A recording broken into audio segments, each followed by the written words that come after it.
If you have one of these central vacuums in your home, then I know where you live. Or at least I know you live in Chicagoland, because these units were the most common built-in vacuum cleaners installed in the Chicagoland area through the 80s and the 90s and the early 2000s. And the company called Central Vacuum Inc., no relation to us, put them in. They had them made by MD Central Vacuum in Los Angeles. And even though Central Vacuum Inc. has closed, MD is still in business, so we can get excellent quality replacement parts and supplies for these units. And you know what? Even at their age, the performance compared to even a brand new high end portable vacuum may be a pleasant surprise to you. There were two models of these. The CFM2 on the right has two motors and an 8-gallon disposable bag capacity. The model on the left, used for larger homes, is the CFM3, and that has three motors inside of it and a 12-gallon bag. Well, I'll go over the bags, but today we've condensed those and we offer one to fit both. The disposable bag in these units is top loaded. So wherever this unit is, the basement or the garage typically, you'll have this machine. You just take the lid off the top. And then inside, you'll see something that looks like this, or probably like this, full of dirt. And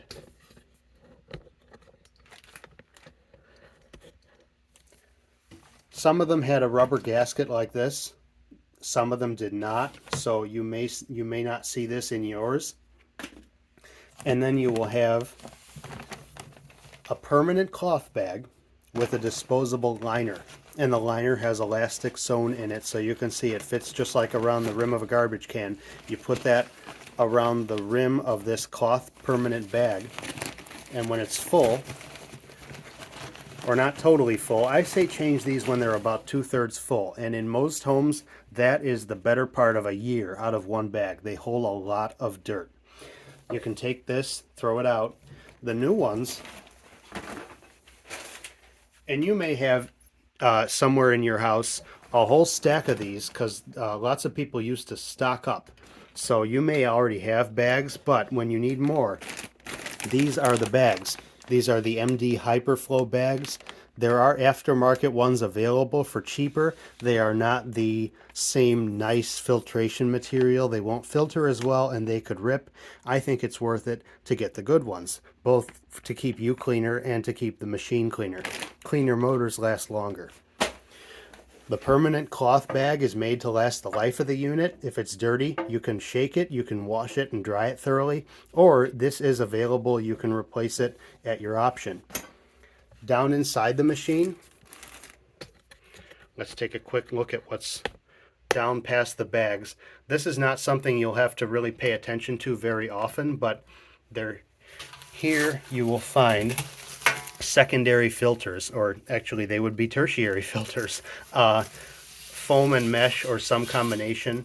Sometimes there's just one, sometimes there's up to three of them in a big Oreo cookie, as the owner of MD calls them.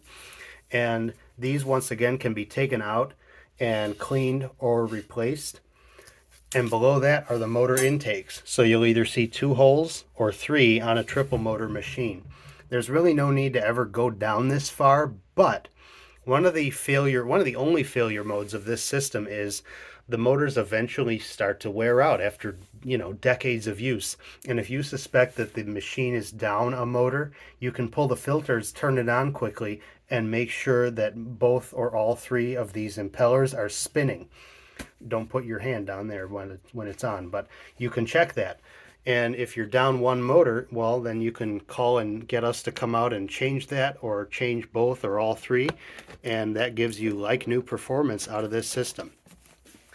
So now to reassemble, we'll put in a mesh, a foam, and then another mesh if we have it. In this case, we don't. And then we will take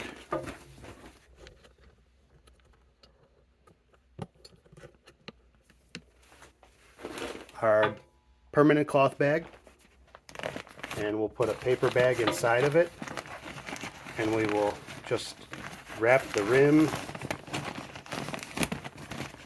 wrap the elastic around like this.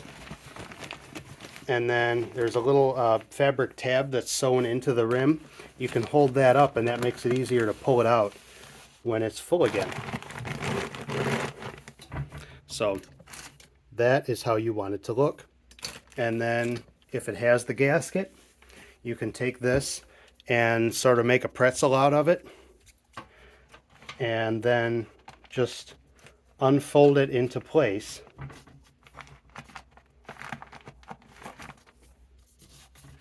It should be a nice tight fit and it should sit below the intake where the dirt comes in on both sides. So that looks good. The purpose of the gasket is to kind of direct the dirt down into the bag so that it doesn't sit around the rim. And as I mentioned, not all systems have it. And then your lid can go back on.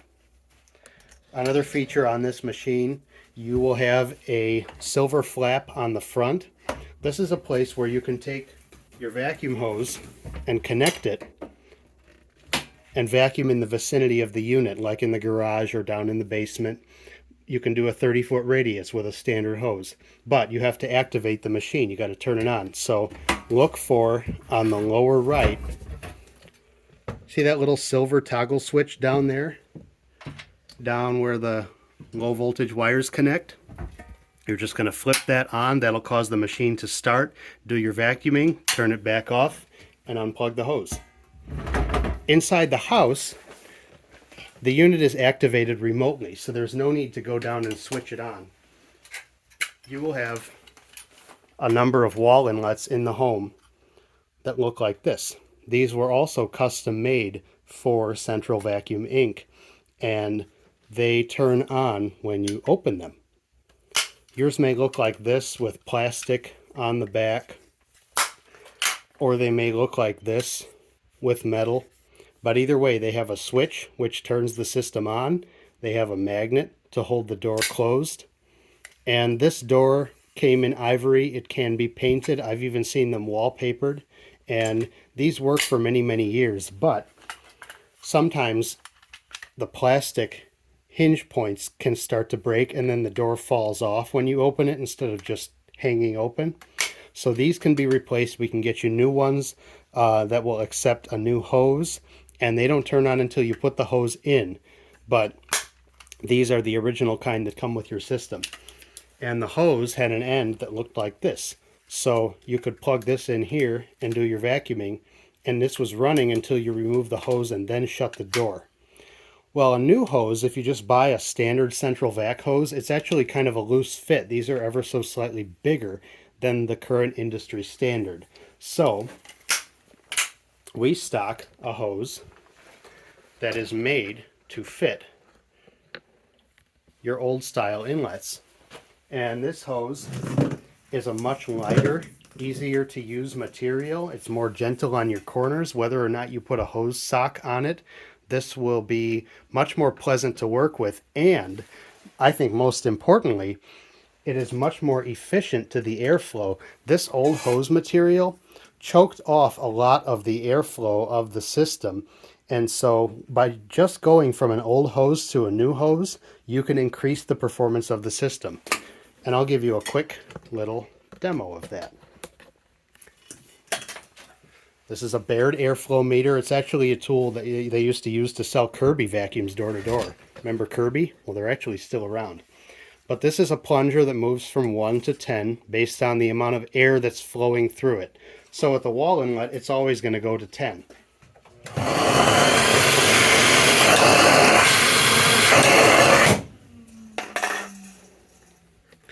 If you connect the old hose,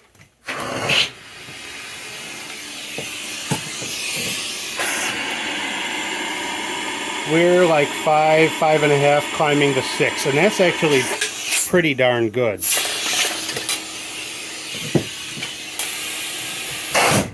Remember, a lot of your portable vacuums, they'll barely even move that at all. Maybe 2, maybe 3.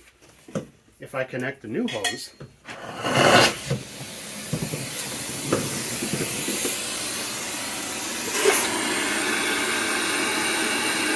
now it's an 8. 7 pulling to 8. So that's what?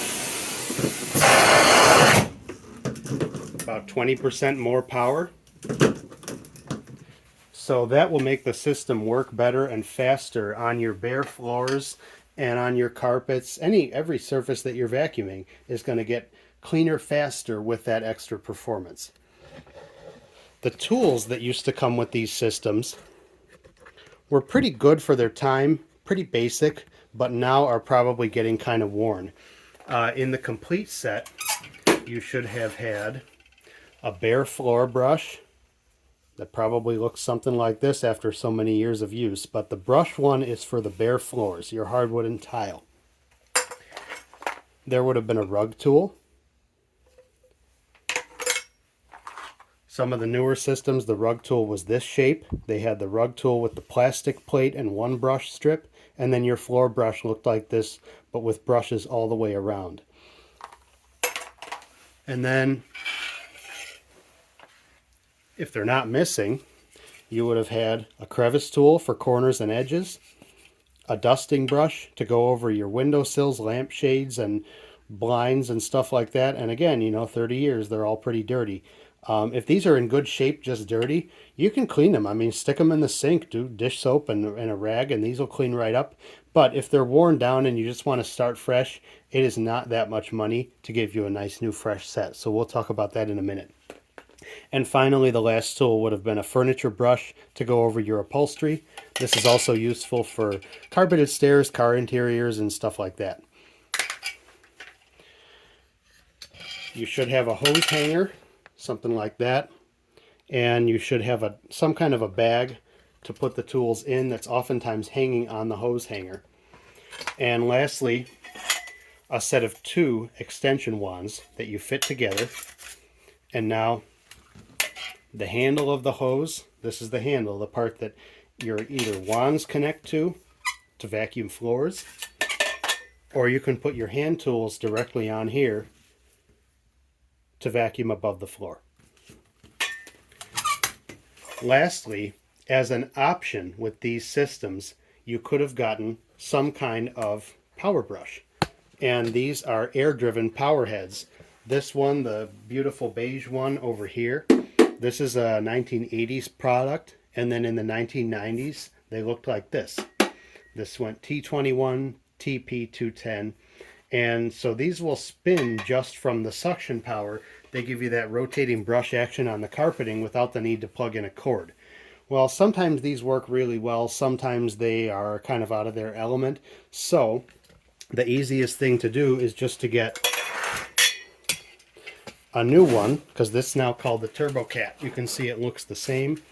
Underneath, they have made some updates to the roller brush design, and this works well, and you don't have to find a place to plug a cord in to run an electric power brush. So this is our standard upgrade carpet nozzle. There are other options, like if you've got a house full of wall-to-wall carpeting and 4 German Shepherds, give us a call and ask us to show you the electric power brush set. That would be a more appropriate solution for that kind of application. But a couple of big things I would recommend no matter what are a new nice telescopic wand to replace the old 2-piece wand, a new bare floor tool. This is nice white plastic. It won't leave dark marks on the baseboards when you're running it up against the edges. It is open at the edges to let air flow in and clean the dust away from the edge where the floor meets the baseboard. And it has these little soft rollers and little cutouts in the front brush to let the dust find its way in. The soft rollers mean that you can, first of all, it prevents wearing the brush down on the floors, but especially on the rugs. Lots of people like to take this and just while they're vacuuming all the hardwood floors, they just go over the throw rugs a little bit. And you can do that. It'll start to wear it down unless it has these. So I like this tool here. Your new set of attachments, you get a dusting brush, round long bristles. This is again for like windowsills and drapes and cold air return vents and moldings, and very useful. This is your furniture brush, and this you can slide the brush off like this and back on. And finally, this is your crevice tool to get into the corners and edges. So that would comprise a new kit to update your old airflow system and keep on using it. Once again, anything that you might need to keep your old system going or upgrade it, we are here for you. We want to see you keep using this thing because it'll get your home cleaner oftentimes than even the best brand new portables, and it'll do it without blowing the exhaust back into the living space. That's one of the inherent benefits of a built-in vacuum. Thank you for watching. Our contact information is below. Please let us know if we can help you. Happy vacuuming.